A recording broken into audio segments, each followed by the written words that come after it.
Let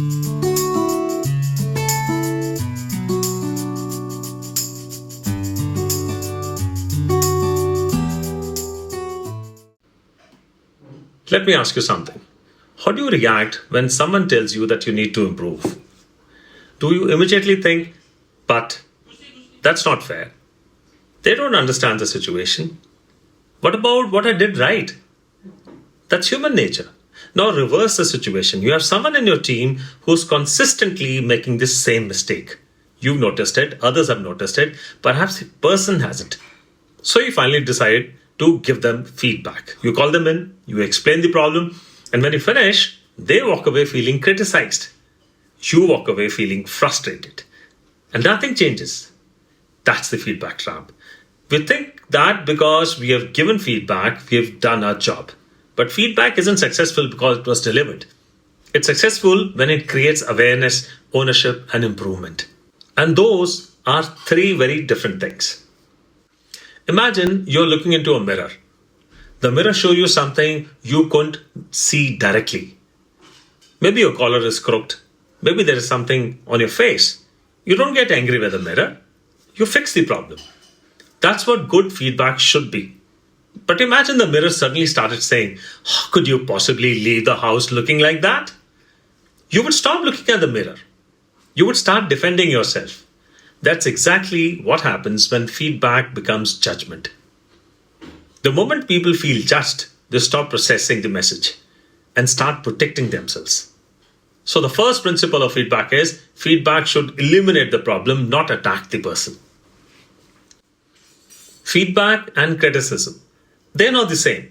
Criticism says you're not good enough. Feedback says here's what could make you better. Criticism focuses on identity. Feedback focuses on behavior. Criticism closes the conversation. Feedback opens it. Compare you're a poor communicator with in that presentation, your key message became difficult to follow because you introduced three different ideas before establishing the main point. The second statement gives the person something they can actually work with. It's specific, observable, actionable, and importantly, it doesn't attack who you are. Performance problems are often like icebergs. You see the behavior, but the behavior may not be the real problem. Someone is repeatedly late. That's the visible part. Underneath could be poor planning, unclear priorities, unrealistic workload, lack of accountability, or simply indifference. If you attack the visible behavior without understanding what's underneath, you may solve nothing. So before giving feedback, ask, what is actually causing this? Feedback without diagnosis is like prescribing medicine without examining the patient. There's another mistake leaders make. They wait. Something happens, they ignore it. It happens again, they ignore it again. And then 3 months later, they unload everything at once. Suddenly the conversation becomes, and another thing. And remember when you, and there was that time when, that's not feedback. That's an audit of resentment. Good feedback is timely, not necessarily immediate, but close enough to the event that the person can connect behavior with consequence. A simple rule, don't store feedback. Deliver it while it can be useful. Think of your relationship with someone as a bank account. Every interaction is either a deposit or a withdrawal. Recognition is a deposit, trust is a deposit, respect is a deposit, keeping promises. But humiliation is a withdrawal. Unfair criticism is a withdrawal. Ignoring someone's contribution is a withdrawal. Now imagine making 10 withdrawals from the account and then suddenly asking for a huge change. The account may not have enough balance. This is why feedback works best inside a relationship where people already know this person wants me to succeed. The goal isn't to create a fake feedback sandwich where criticism is hidden between compliments. The goal is to build a relationship where honest feedback itself becomes a deposit in trust. This is worth discussing. Many leaders are taught positive, negative, positive. You're doing a great job, but your presentation was poor. But overall, you're a wonderful guy. The problem? People quickly learn the pattern. The moment you say, I want to give you some positive feedback, they know the criticism is also coming along. Instead of wrapping difficult feedback in praise, make the feedback itself respectful. You don't need artificial positivity. You need genuine intent. Let's make this practical. A very useful structure for feedback is SBI. S, situation. When and where did it happen? B, behavior. What specifically did the person do? I, impact. What is the consequence? For example, instead of your presentation wasn't good, try yesterday's client presentation. You moved between 4 different recommendations without clearly identifying the primary one.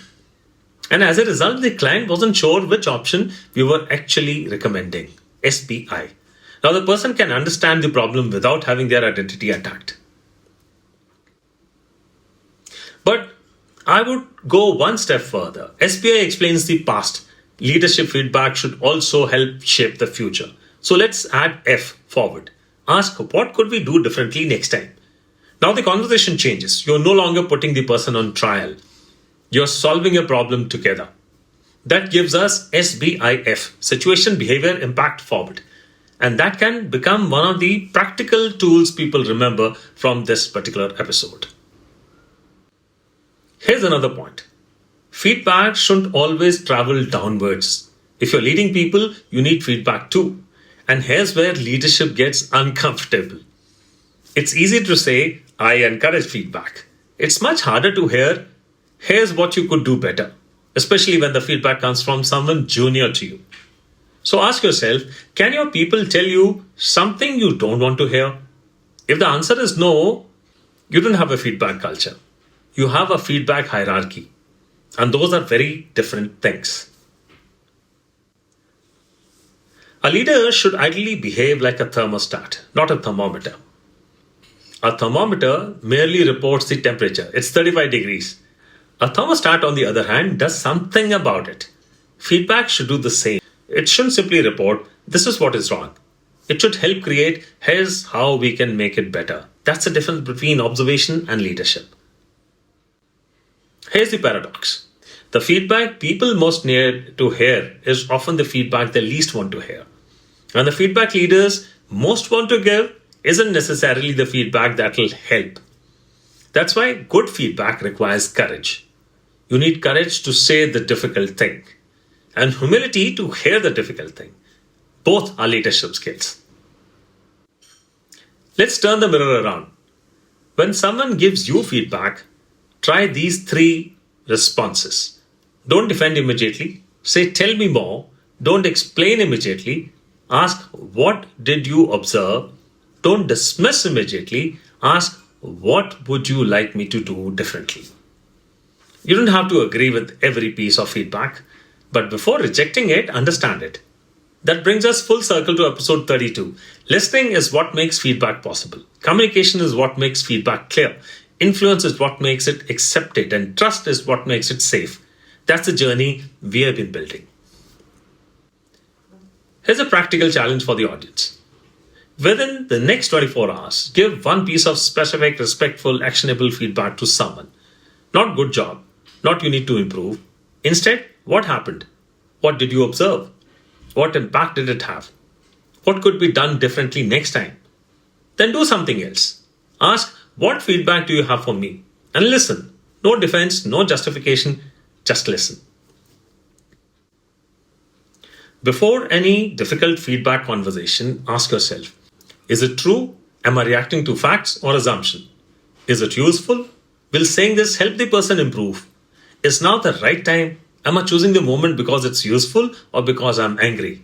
If I can't answer all 3, wait. Let me leave you with a thought. Nobody enjoys being criticized, but almost everyone wants to become better. The leader's job is to bridge these 2 realities, to create a space where people can hear, here's where you can improve. Without hearing, you're not good enough. That's the difference. Good feedback does not diminish people. It expands them. It doesn't say, here's what's wrong with you. It says, here's something you may not be seeing yet. And perhaps that's the greatest metaphor of all.